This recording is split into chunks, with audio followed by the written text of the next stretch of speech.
Hello everyone.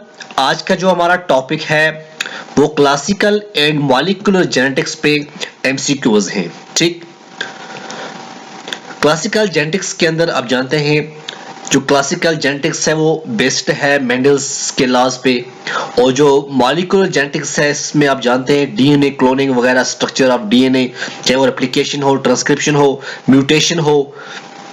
तो आपके syllabus के अंदर जो दिया गया है क्लासिकल एंड मॉलिक्यूलर जेनेटिक्स के अंदर, उसमें nature of heterochromatin, multiple allele, lethality, replication, transcription, translation, sex determination, बहुत लंबा चौड़ा दिया गया है। तो मैं उम्मीद करता हूं कि जो लेक्चर में लेके आया हूं इसमें से आपको बहुत सारे क्वेश्चन जो हैं वो तैयार हो जाएंगे एग्जाम के लिए। तो आप देखते रहिए लेक्चर।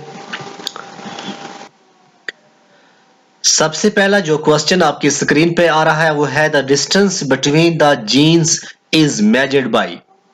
जो डिस्टेंस होता है जीन्स के बिटवीन में उसको हम मेजर किसके साथ करते हैं? देखिए जीन क्या होता है। जीन आप सभी जानते हैं, जो जीन है ये बेसिक यूनिट ऑफ हेरिडिटी है।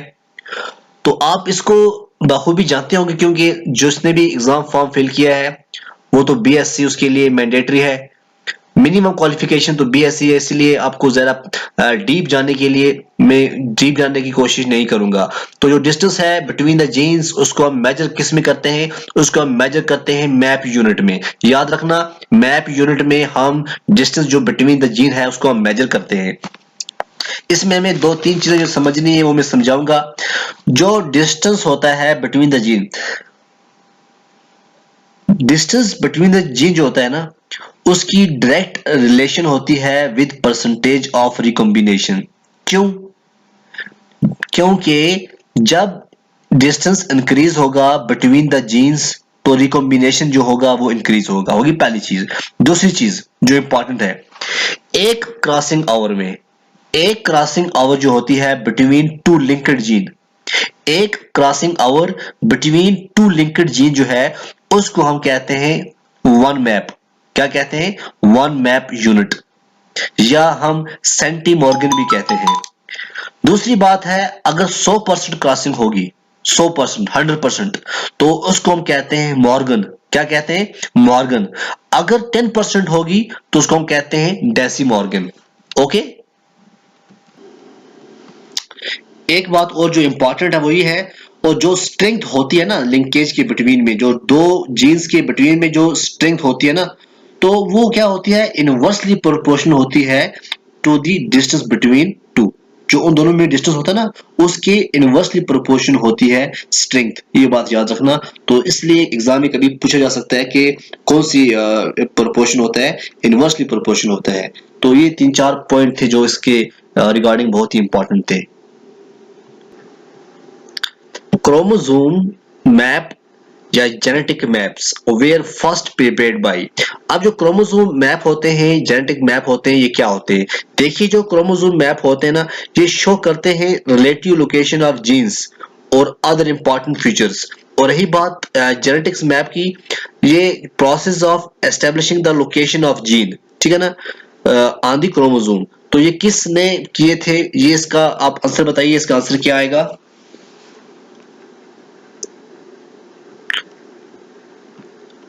स्टर्टिवंट जो था 1911 में इसने ये प्रिपेयर किए थे। ठीक है, स्टर्टिवेंट जो है, स्टर्टिवेंट ने फर्स्ट प्रिपेयर किए थे क्रोमोसोम मैप और जेनेटिक मैप। कब किए थे? 1911 में। What is true about the crossing over between linked gene? यहां जो दिए गए हैं इनमें से बताना है कौन सा ट्रू है इसके बारे में। सबसे पहला है no crossing over all at all. Number 2, high percentage of crossing over. Number 3, hardly any crossing over. Number 4, none of the. तो crossing over between linked gene, इसके अंदर ट्रू क्या है? वो है हार्डली एनी क्रॉसिंग ओवर। ये जो है इसका सही आंसर है। Match column first and column second and select correct option from the given code. यहां पे दिए गए हैं कॉलम 1 और कॉलम 2। आपको दिखाना है इसमें से कौन सा कोड जो है सही है। जॉर्ज जे मेंडल ने क्रोमोसोमल थ्योरी ऑफ इनहेरिटेंस दी थी। क्या? सूटन एंड बोवरी, क्या ये laws of inheritance? Henking, Drosophila, Morgan discovered X body. तो इसका सही कॉलम क्या होगा वो हमें बताना है। देखिए जो पहला है यहाँ पे वो है George Mendel. George J Mendel ने इसने लॉज ऑफ इनहेरिटेंस दिया है। याद रखना, लॉज ऑफ इनहेरिटेंस किसने दिया है? जॉर्ज जे मेंडल ने। उसके बाद जो दूसरा यहाँ पे है वो है सूटन एंड बोवरी। सूटन एंड बोवरी ने क्या दिया था? इसने दिया था chromosomal theory of inheritance. Chromosomal theory of inheritance. उसके बाद है हिंकिंग। हिंकिंग जो है, हिंकिंग ने डिस्कवर किया था एक्स बॉडी। एक्स बॉडी को डिस्कवर करने वाला कौन है? वो है हिंकिंग। उसके बाद मॉर्गन ड्रोसोफिला आएगा। क्या आएगा? ड्रोसोफिलिया। तो ये कॉलम फर्स्ट और कॉलम सेकंड जो है आपस में मिल गई। Grass hopper is an example of XO type of sex determination in which the mails have. अगर ग्रास होपर के अंदर XO आता है, XO टाइप आता है सेक्स डिटर्मिनेशन का, तो आप बताइए कि मेल के अंदर क्या होगा। इसका सही आंसर आप बताइए क्या है। बिल्कुल बेसिक क्वेश्चन है, कोई टफ नहीं है। आप बताइए। इसका आएगा 1X क्रोमोसोम। क्या आंसर आएगा? 1X chromosome. यहां पे कंफ्यूज होने की जरूरत नहीं है। ऐसा नहीं कहना कि मेल, ह्यूमन मेल जो है उसके अंदर एक्स होता है, नहीं, ऐसा नहीं है। हम ग्रास होपर के मेल की बात कर रहे हैं, तो ग्रास होपर का जो मेल है इसमें से कौन सा है? वो है एक्स। एक्स मेल है, ओ फीमेल है। इन XO type of sex determination, XO type of sex determination में क्या होता है? Female product two different types of gametes. Male product two different types of gametes. Female product gametes with Y chromosome. Male produce gametes with Y chromosome. इसका सही answer क्या है? इसका सही आंसर है males produce two different types of gametes. ये इसका सही आंसर है। Which one of the following is incorrect regarding ZWZZ type of sex determination? ZWZZ, इसमें हमें देखना है। पहली चीज, it occurs in birds and some reptiles। क्या ये सही है?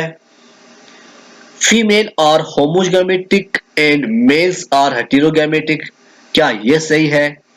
1:1 sex ratio is produced in the offspring। क्या ये सही है? या फिर ऑल ऑफ दीज। देखिए इसका जो आंसर आएगा ये आएगा, जो फीमेल्स होती हैं ये आर होमोगैमेटिक एंड जो मेल होते हैं ये होते हैं हेटेरोगैमेटिक। ये है ZW टाइप ऑफ सेक्स। देखिए जो ZW होता है ना, ये होता है बोर्ड्स और सम रिप्टाइल्स के अंदर ये होता है। ये चीज बिल्कुल सही है, 100% सही है। उसके बाद यहाँ लिखा है जो फीमेल्स होते हैं ये होमोजाइगोटिक होते हैं, मेल हेटेरोजाइगोटिक। देखो बोर्ड्स के अंदर देखा जाए जो मेल होते हैं वो होमोमॉर्फिक होते हैं। मेल के अंदर, बोर्ड्स के मेल के अंदर होमोमॉर्फिक होता है ZZ क्या होता है? होमोमॉर्फिक। और फीमेल के अंदर जो ZW होता है वो होता है हेटेरोमॉर्फिक। ठीक है, तो यहाँ पे जो गलत दिया गया है वो दिया गया है ये females are homogametic and males are heterogametic, ये गलत है। बाकी जो है सेक्स रेशियो जो है प्रोडक्ट इन द ऑफस्प्रिंग ये 1:1 होता है, ये भी सही है। तो गलत क्या है? ये वाला। A couple has 6 daughters। एक कपल के कितनी बच्चियां हैं? 6। What is the possibility of their having a girl next time? तो कितनी पॉसिबिलिटी है कि नेक्स्ट टाइम ही उसको गर्ल होगी? 10%, 50%, 90%, 100%। आप बताइए। तो इसका जो आंसर क्या आएगा? 50%। Number of autosomes present in a liver cell of a human female. Number of autosomes present in liver cells of human females कितने होते हैं? यहाँ पे दिया गया है 22 ऑटोजोम्स 22 पेयर्स, 23 ऑटोजोम्स 23 पेयर्स। जो ह्यूमन होता है ना, इसका जो एक सेल है वो नॉर्मली कंटेन करता है 23 पेयर्स ऑफ क्रोमोसोम। तो इसमें जो टोटल देखा जाए वो 46 होता है। अब क्या होता है, जो 22 होते हैं इनमें से इनको हम कहते हैं ऑटोजोम्स। कितने कहते हैं? 22 को आप क्या कहते हैं? ऑटोजोम्स। हैप्लोडाइप्लॉइडी इज फाउंड इन, हैप्लोडिप्लॉइडी जो है ये कहाँ फाउंड होती है? Grass hoppers and cockroach, birds and reptiles, butterflies and moths, Honey बीज, आंट्स एंड वेस्प। बताइए आप, आपके लिए क्वेश्चन है, हैप्लोडाइप्लॉइडी जो है ये कहाँ पे होती है? इसका सही आंसर क्या है? इसका सही आंसर मैं दिखाता हूं, हनी बीज, आंट्स एंड वास्प्स, ये इसका सही आंसर है। Rate of mutation is affected by, rate of mutation is affected by, अब म्यूटेशन की रेट अफेक्ट किस तरह से हो सकती है? इसका आंसर क्या आएगा? Temperature, X-ray, gamma rays, all of these. तो इसका आंसर क्या आएगा? ऑल ऑफ दीज, क्योंकि टेम्परेचर भी रिस्पॉन्सिबल है इसके लिए, एक्सरे भी है, गामा रेज। तो आंसर आएगा ऑल ऑफ दीज। यहां पे दिया गया है, मैच करो column 1 first column with column second. तो यहां पे है a single trait controlled by 3 और मोर देन 3 एलील्स, उनको क्या कहा जाता है? A single trait controlled by 3 और मोर देन 3 एलील्स, इसको क्या कहा जाता है? इसको कहा जाता है मल्टीपल एलील। उसके बाद है a single trait controlled by 3 और मोर देन 3 जीन्स। याद रखना वहां पे क्या आ गया? Controlled by alleles, multiple allele आ गया, यहाँ पे आ गया देन 3 जीन्स। तो इसका जो आंसर है वो क्या है? Polygenic inheritance, polygenic inheritance. और लास्ट में जो दिया गया है, a single gene exhibits multiple phenotypic expression, उसको हम कहते हैं प्लियोट्रॉपी।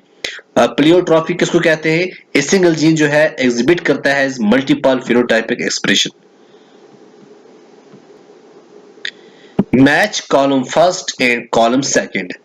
कॉलम फर्स्ट क्या कह रहा है और कॉलम सेकंड क्या है? मल्टीपल एलील, मल्टीपल एलील किस में आएगा? मल्टीपल एलील के अंदर आएगा ब्लड ग्रुप्स इन ह्यूमंस। जो ब्लड ग्रुप होता है ना ह्यूमंस के अंदर, वो मल्टीपल एलील होता है। ठीक, कॉन्सेप्ट आपका क्लियर हो गया। और जो पॉलीजेनिक पॉलीजीन्स होते हैं, पॉलीजीन्स जो होते हैं ये इनको हम ये कह सकते हैं, जो पॉलीजीन्स होते हैं सेकंड कलर, ठीक है, second colour in human, human के अंदर सेकंड कलर। और प्लियोट्रॉपी क्या होता है? फिनाइल कैटोनेरिया इन ह्यूमंस, याद रखना। तो अगर आपको कोई पूछे अलग से कि प्लियोट्रॉपी क्या होता है, देखो प्लियोट्रॉपी है ये डिसऑर्डर है। क्या है? प्लियोट्रॉपी जो एक है ये डिसऑर्डर है जहां पे multiple seemingly unrelated organ system जो है वो अफेक्ट होते हैं। ठीक है, उसके बाद आपको ये भी पूछ सकते हैं अलग से कि आप बताइए पॉलीजीन्स जो है, पॉलीजीन्स क्या होते हैं? ठीक है ना, जेनेटिक्स के अंदर पॉलीजीन्स किसको कहा जाता है? ये जो होते हैं ये नॉन एपिस्टेटिक जीन होते हैं जो इंटरेक्ट करते हैं additively to influence a phenotypic trait. Okay, तो इसको हम कहते हैं, इसकी बहुत सारी एग्जांपलें भी हैं, जिस तरह से ह्यूमन के अंदर हाइट की बात करें, सेकंड कलर की बात करें, हेयर कलर की बात करें या आई कलर की बात करें। ठीक है ना।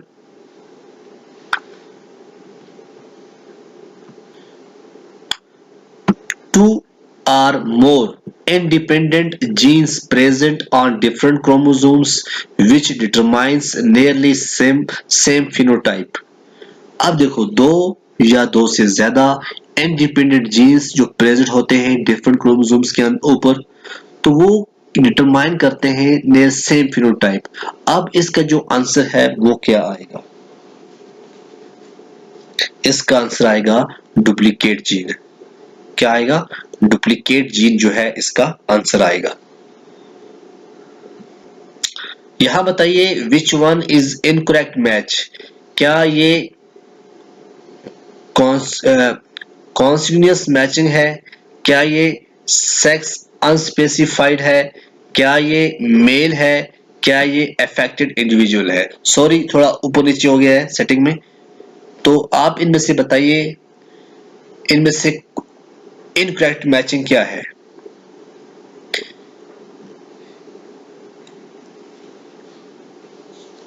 देखिए जो इनमें इनकरेक्ट मैचिंग है वो ये है कि ये मेल नहीं है, ये मेल की, ये आपको मेल का सिंबल नहीं दिखाई दे रहा है, ये मेल नहीं है। ये जो है सेक्स अनस्पेसिफाइड है, ये उसका सिंबल है। ये कॉन्टिन्यूअस मैचिंग भी है। पेडिग्री एनालिसिस की अगर हम बात करें, ये अफेक्टेड इंडिविजुअल्स हैं, ठीक है ना, इसलिए ये है incorrect matching. If a normal allele, A albino allele, then genotypes of father and mother are respectively। तो इसका आंसर क्या आएगा?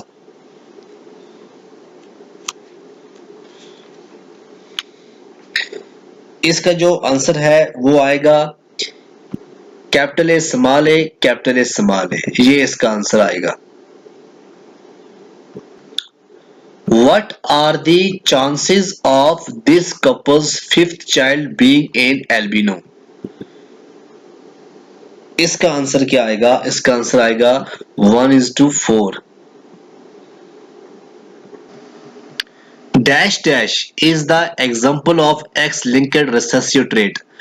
इनमें से बताना है कि एक्स लिंक्ड रिसेसिव ट्रेट की एग्जाम्पल कौन सी है। Phenylketonuria, haemophilia, cystic fibrosis, sickle cell anaemia. ये क्वेश्चन तो बहुत पूछा गया है ना, केएस की बात करें, आईएएस की बात करें, और भी बहुत सारे जो एग्जाम होते हैं जेकेपीएससी के, तो लगता है यहाँ भी पूछ सकते हैं। तो इसका जो आंसर है वो है हीमोफीलिया। हीमोफीलिया जो है इसका करेक्ट आंसर है, याद रखना। Father of a child is colour blind, mother is carrier for colour blindness, the probability of the child being colour blind is. अगर एक बच्चे का जो फादर है वो कलर ब्लाइंड है, मदर जो है वो कैरियर है कलर ब्लाइंडनेस की, अब क्या प्रोबेबिलिटी बनती है चाइल्ड कलर ब्लाइंड, कितने परसेंट चांस है उसके। इसका जो आंसर है वो क्या आएगा 50%, ठीक है, 50% जो है चांसेस है। In sickle cell anaemia shape of RBC under oxygen tension becomes. Sickle cell anaemia के अंदर जो शेप होती है आरबीसी की अंडर ऑक्सीजन टेंशन, वो बिकम क्या बन जाती है, कैसी बन जाती है। ये बड़ा इंपॉर्टेंट क्वेश्चन है। इसका आंसर आएगा elongated and curved. Elongated and curved इसका सही आंसर है। An individual affected by phenylketonuria lacks an enzyme that converts the amino acid dash dash into dash dash। बहुत ही इंपॉर्टेंट क्वेश्चन है ये।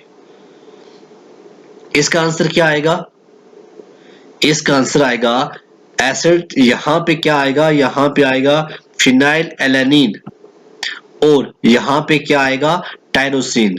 तो पूरा क्या पढ़ोगे आप, an individual affected by phenylketonuria lack an enzyme that converts the amino acids phenylalanine into tyrosine। ये बन गया आपका आंसर। ये भी बेहतरीन क्वेश्चन है, एग्जाम में पूछा जा सकता है। Which of the following is not an example of recessive autosomal disease? आपने बहुत सारी डिजीज पढ़ी होंगी जेनेटिक्स के अंदर, अब आप बताइए इनमें से कौन सी जो एग्जांपल नहीं है रिसेसिव ऑटोसोमल डिजीज की। सामने नजर आ गया वो है हीमोफीलिया, ठीक है, क्योंकि जो सिस्टिक फाइब्रोसिस है ये रिसेसिव ऑटोसोमल डिजीज है। फिनाइल केटोनुरिया भी रिसेसिव ऑटोसोमल डिजीज है। सिकल सेल एनीमिया जो है ये भी रिसेसिव ऑटोसोमल डिजीज है। तो रही बात हीमोफीलिया की, हीमोफीलिया जो है, जो हीमोफीलिया होता है, हीमोफीलिया ये एक इनहेरिटेड डिजीज है जो कॉमनली मोस्ट इफेक्ट करती है मेल्स के अंदर। उसमें क्या होता है, जो डेफिशिएंसी होती है ब्लड क्लॉटिंग के अंदर वो होती है, ठीक। तो द रिस्पॉन्सिबल जीन जो है वो होता है एक्स क्रोमोसोम के अंदर। एक्स क्रोमोसोम के ऊपर, और जो मेल्स होते हैं वो इनहेरिट करते हैं only one copy of the x chromosome. Match column first with column second. Sickle cell anemia, phenylketonuria, cystic fibrosis, Huntington's disease, color blindness। ये एक ऐसा आप जो स्क्रीन पे देख रहे हैं ये बहुत ही इंपॉर्टेंट है, ठीक है ना। ये एक एक क्वेश्चन एक एक करोड़ रुपए का है, याद रखना, इसलिए आपको बहुत ही अच्छी तरह से समझना है।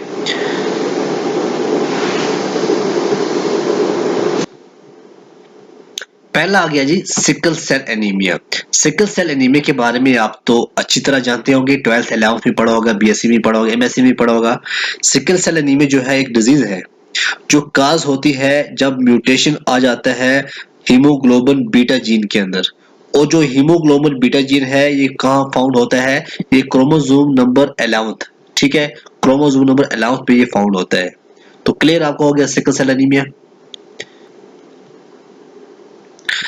दूसरा है फिनाइल कीटोनूरिया, इसको हम क्लासिकल पीकेयू भी कहते हैं, पीकेयू। ये एक ऑटोसोमल रिसेसिव डिसऑर्डर होता है, याद रखना पहली चीज, caused by mutation in both alleles of the gene for phenylalanine hydroxylase। ये कहाँ फाउंड होती है, ये फाउंड होती है chromosome number 12, chromosome number 12, okay. उसके बाद आ गया जी cystic fibrosis, chromosome number 7, chromosome number 7 यह है सिस्टिक फाइब्रोसिस।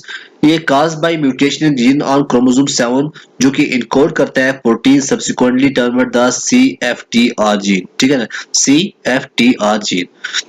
हो गया यहां तक। उसके बाद आ गया जी हंटिंगटन डिजीज। हंटिंगटन डिजीज के बारे में आप जानते होंगे, अगर नहीं जानते होंगे तो मैं आपको समझा देता हूं कि जो हंटिंगटन डिजीज है वो क्या है।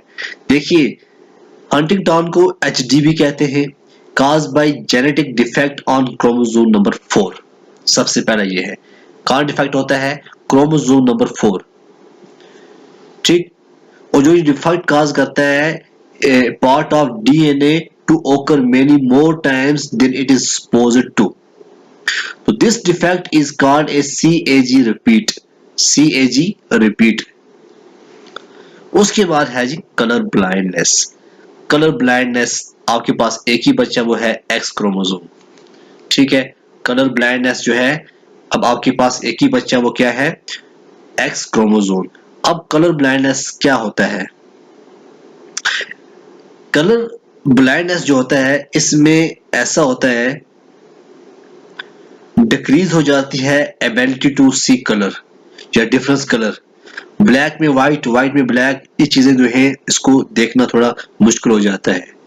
तो ये जो है ना ये टॉपिक जो ये सिर्फ कॉलम 1 कॉलम 2 था, ये बहुत लंबा अगर पढ़ेंगे ना आप तो आपको एक दिन बराबर लग जाएगा इसके बारे में, जो मैंने 2 मिनट में आपको पढ़ा दिया। Failure of segregation of chromatids during cell division results in the gain or loss of chromosome. This is called as। बिल्कुल इजी क्वेश्चन है, आप बताइए इसका आंसर क्या है। इसका जो आंसर है वो आता है एन्यूप्लॉइडी, ओके, ये इसका आंसर है। मैच कीजिए कॉलम फर्स्ट कॉलम सेकंड, ये भी बड़ा इंपॉर्टेंट है। मैच वाले क्वेश्चन में मैं इसलिए लेके आया हूं ताकि उसमें आपके बहुत सारे जो कॉन्सेप्ट है वो क्लियर हो जाए, ठीक है। पहला है जी ऑटोपोलीप्लाइडी, दूसरा है ट्राइसोमी, तीसरा है एलोपोलीप्लाइडी, चौथा है नलिसोमी। ये बड़े इंपॉर्टेंट टर्म्स है, बहुत ही important exam point of view. तो यहाँ पे जो पहला है यह है ऑटोपोलीप्लाइडी।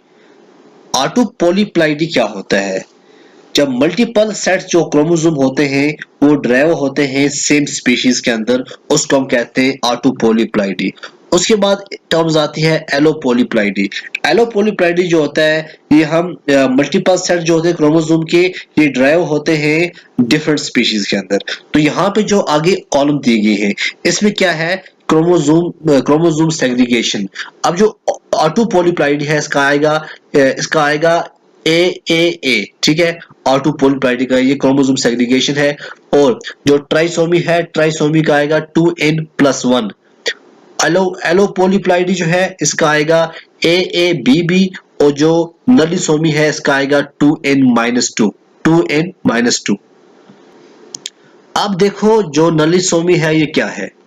नलिसोमी क्या होता है, ये एक जीनोम म्यूटेशन है जहां पे एक पेयर जो है होमोलॉगस क्रोमोसोम का वो नॉर्मली भी मिसिंग हो जाता है, ठीक है ना। तो जिससे हम बोलते हैं नलिसोमी। तो दो क्रोमोसोम से यहाँ पे मिसिंग हो जाते हैं और जो क्रोमोसोम कंपोजिशन है वो बन जाती है 2n-2। तो इसीलिए हमने लिखा है 2n-2। ओके। और यहाँ पे लिखा है हमने ट्राइसोमी। ट्राइसोमी का लिखा है हमने 2n+1। सेम लिखा है ट्राइसोमी। और क्या लिखा है आगे हमने 2n+1, ठीक है ना।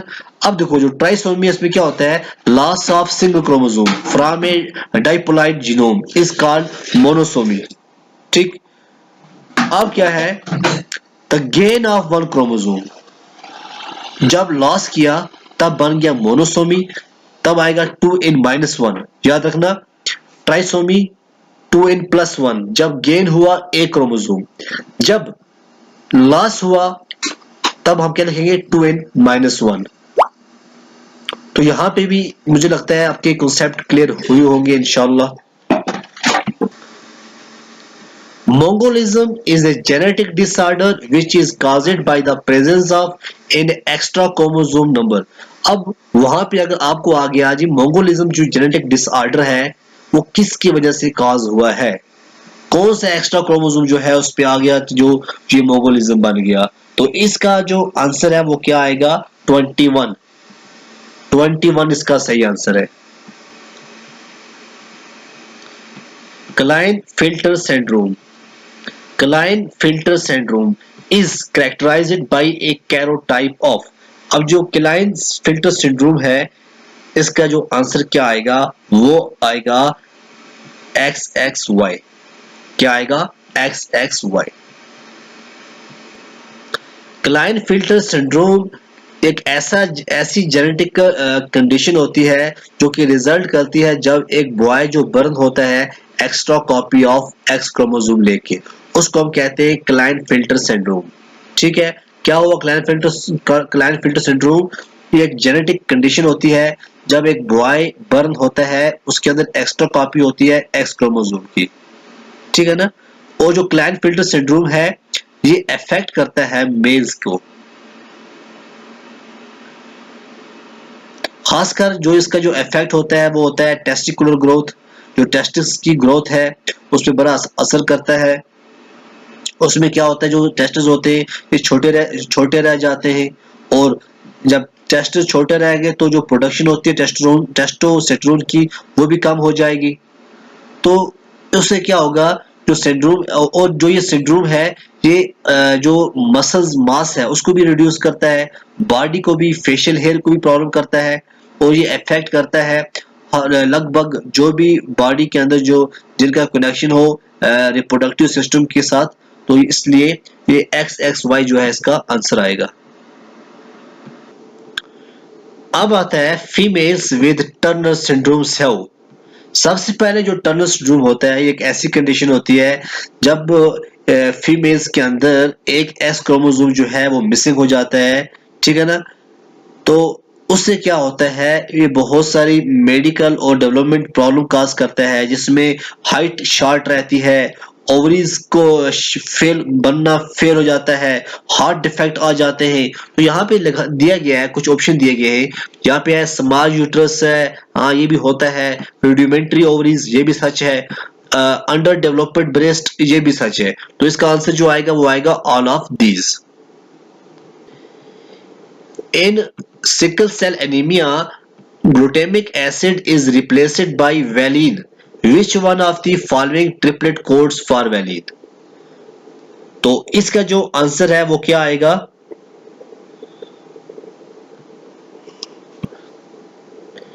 तो इसका आंसर आएगा GUG, GUG। सिकल सेल जो है ये एनीमिया क्या होता है, ये एक डिसऑर्डर है रेड ब्लड सेल्स के अंदर, ठीक है ना, रेड ब्लड सेल्स के अंदर ये डिसऑर्डर है। तो इसका जो आंसर आएगा वो आएगा CUG। ZZZW type of sex determination is seen in platypus, snails, cockroach या पीकॉक। इसका आंसर क्या आएगा? ZZZW। इसका आंसर आएगा peacock. Peacock is right answer. In DNA strand the nucleotides are linked together by. एक डीएनए स्ट्रैंड के अंदर जो न्यूक्लियोटाइड्स होते हैं वो लिंक टुगेदर बाय। इसका जो आंसर है वो क्या है?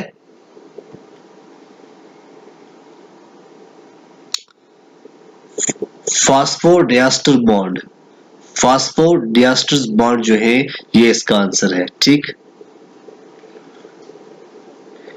DNA is an acidic substance present in nucleus was first identified by dash dash in 1869. He named it as। ये बड़ा इंटरेस्टिंग क्वेश्चन है। तो इसका नाम क्या दिया गया? डीएनए को एसिडिक सब्सटेंस कहा गया कि वो न्यूक्लियस के अंदर होता है। ये फर्स्ट किसने आइडेंटिफाई किया और उसको नाम क्या दिया गया? फर्स्ट आइडेंटिफाई जो किया गया वो था मिचर। मिचर ने ये बात बताई और उसका नाम क्या दिया गया? न्यूक्लिन। न्यूक्लिन जो है इसका नाम दिया गया, बड़ा इंपॉर्टेंट है। वाटसन एंड क्रिक, इसका नाम तो आपने बहुभी सुना होगा कई बार, क्योंकि इन्होंने मॉडल दिया है डीएनए का। Proposed DNA double helix model. कौन सा मॉडल दिया है? Double helix model. ये भी पूछा जा सकता है कि डीएनए का डबल हेलिक्स मॉडल किसने दिया है? वो है Watson and Crick. And won the Nobel prize, उनको नोबेल प्राइज भी मिला। Their model of DNA was based on. अब सब कुछ तो हुआ, लेकिन आप ये बताओ उनका जो मॉडल था डीएनए पर वो किस पे बेस्ड था? इसका आंसर क्या है? सबसे पहले X-ray diffraction studies of DNA done by Wilkins and Franklins. दूसरा चरगॉफ बेस इक्विवेलेंट रूल। तीसरा ग्रिफिथ ट्रांसफॉर्मेशन एक्सपेरिमेंट। चौथा मिसेल्सन एंड स्टेल एक्सपेरिमेंट। देखिए जो ऊपर वाली दो चीजें हैं, ठीक है ना, सबसे पहले एक्सरे डिफ्रैक्शन स्टडी जो की थी विल्किन एंड फ्रैंकलिन ने, उस पे इन्होंने अच्छी तरह काम किया। और दूसरी चीज जो थी वो था चरगॉफ बेस इक्विवेलेंट रूल। इन दोनों पे ये बेस था वाटसन एंड क्रिक ने जो प्रपोज किया था double helix model. If double-stranded DNA has 20% of cytosine, हम एग्जांपल देते हैं, ठीक है। फिलहाल हम देखते हैं जी डीएनए जो है 20% cytosine. What will be the percentage of adenine in it? तो एडेनिन की परसेंटेज कितनी होगी डीएनए स्ट्रैंड के अंदर?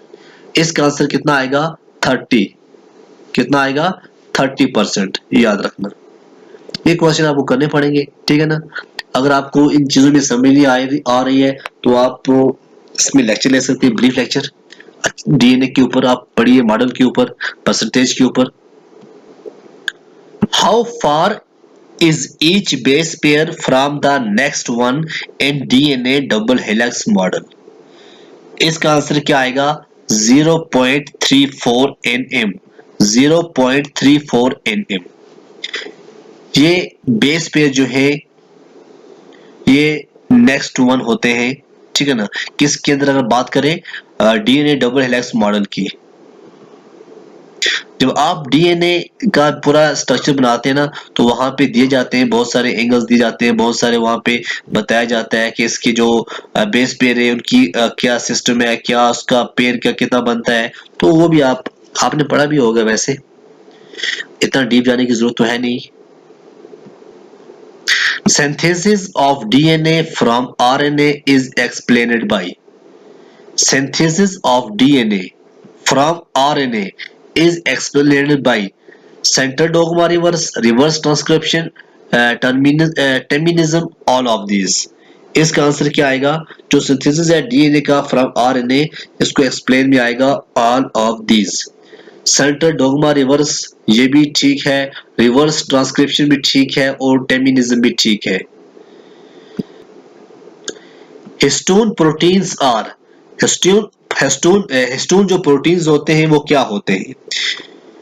हिस्टोन प्रोटीन जो होते हैं वो बेसिक होते हैं, पॉजिटिवली चार्ज होते हैं। याद रखना, हिस्टोन जो प्रोटीन जो होते हैं वो पॉजिटिवली चार्ज होते हैं और बेसिक होते हैं, यही इसका आंसर है। The structure in chromatin seen as beads of string when viewed under electronic microscopes are called। जो स्ट्रक्चर होता है क्रोमेटिन का वो बीड्स ऑफ स्टिंग की तरह दिखाई देता है। जब हम उसको इलेक्ट्रॉन माइक्रोस्कोप के अंदर देखते हैं तब वो क्या होता है? तब वो होते हैं न्यूक्लियोसोम्स। ठीक है, तो इसका आंसर क्या आएगा? Nucleosomes. The process of transformation is not affected by which of the following enzymes? DNase, RNase, peptidase, lipase। जो प्रोसेस होती है ट्रांसफॉर्मेशन की वो इनमें से किस से अफेक्ट नहीं होती है? कौन से एंजाइम से जो है वो अफेक्ट नहीं होती है? इसका जो सही आंसर है वो क्या है?